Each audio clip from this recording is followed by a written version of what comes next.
Hi, I'm Rev Myron. I'm a minister through Pathways of Light, and I've been a Course in Miracles student for 40 years. I'm going through the lessons this year, asking Jesus for clarity, and then I'm writing from that clarity, and that's what I'm sharing today. So let's get started.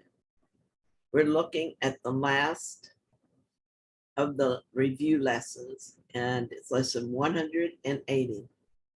God is but love, and therefore so am I. By grace I live, by grace I am released. God is but love, and therefore so am I. There is no cruelty in God, and none in me. God is but love, and therefore so am I.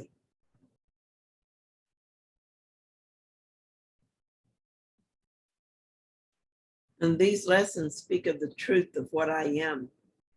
I am love, and thus I exist in a state of grace. And so I'm not cruel. Even though perfect love is not my experience, it is my truth. As I practice becoming aware of all that seems different from love and am willing to see differently, I experience more and more of my truth and less of the ego. Attack is cruel, and when I attack, I seem to be cruel to the person my attack is aimed at, and to myself as well, because I'm teaching both of us that we're outside God. While this is an impossible state, it is possible that I believe it. Believing I have destroyed the wholeness of God is indeed cruel, as it induces a state of terror. Here again, I seem to be faced with a paradox. I seem to be cruel as I teach others and myself that God is not whole and that we're not in God. And yet, I am in God, and therefore I cannot be what God is not. So I am not cruel. Thus, the word seems, which comes up often as I do these lessons. In the world of time, I can act in ways that are cruel, but it changes nothing. I am as God created me, and I am as God is. God is not cruel, therefore, neither am I. Attack can be very subtle and not immediately obvious. For instance, feeling a slight twinge of annoyance because the lady in front of me at the checkout is taking a very long time to meticulously fill out her check is an attack. It says that we are separate people with separate interests, separate agendas, and one must win and one must lose. It says that God is not whole. My impatience implies that there's not enough time, and therefore I'm in lack. And so I'm not as God created me. These things are an attack on myself. I can think of many ways that I express my desire to be separate from God.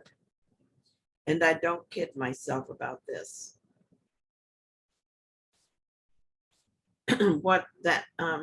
If I attack in any way, I'm saying that I'm separate from God. And if I say this, it's because I want it.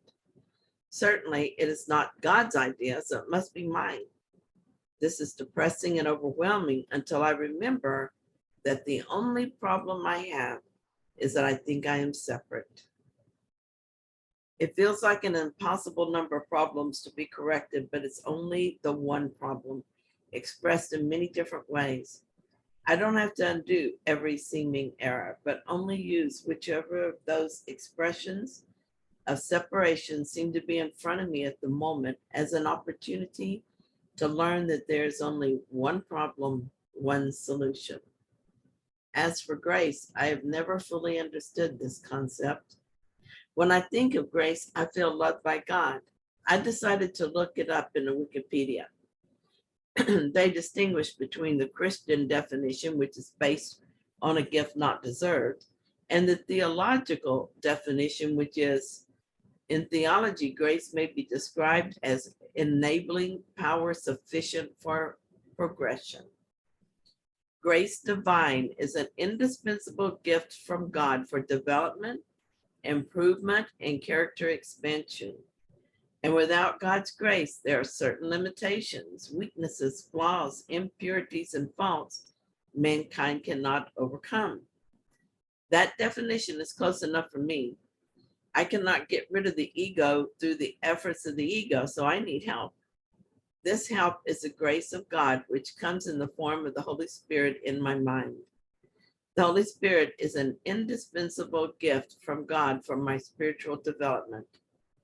Grace is acceptance of the love of God within a world of seeming hate and fear.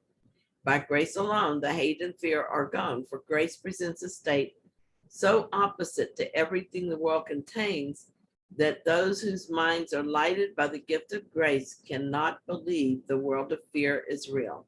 That's from lesson 169. Sometimes I notice a mistaken thought and I look at the effects of that thought. I recognize I chose it, and so I'm 100% responsible for it. But I am willing to choose differently. I ask for another way to see. Through God's grace, this is done. I am filled with an understanding that is not based on anything I thought I knew. It's a miracle. It changes everything. All of the study and practice that make up my life are the way I prepare for grace, the way I prepare my mind to accept this gift. But neither the study nor the practice transforms my mind. No amount of logical thinking can show me a world without fear. It is the grace of God that does this for me. How else could I ever see this world as it truly exists, except by accepting the love of God right here, right now, in this world of time and space, right in the midst of separation with all its fearful effects. So thank you so much for sharing this lesson with me. If you found it helpful, please like it. And if you haven't yet, please subscribe. And I'll be back tomorrow with another lesson.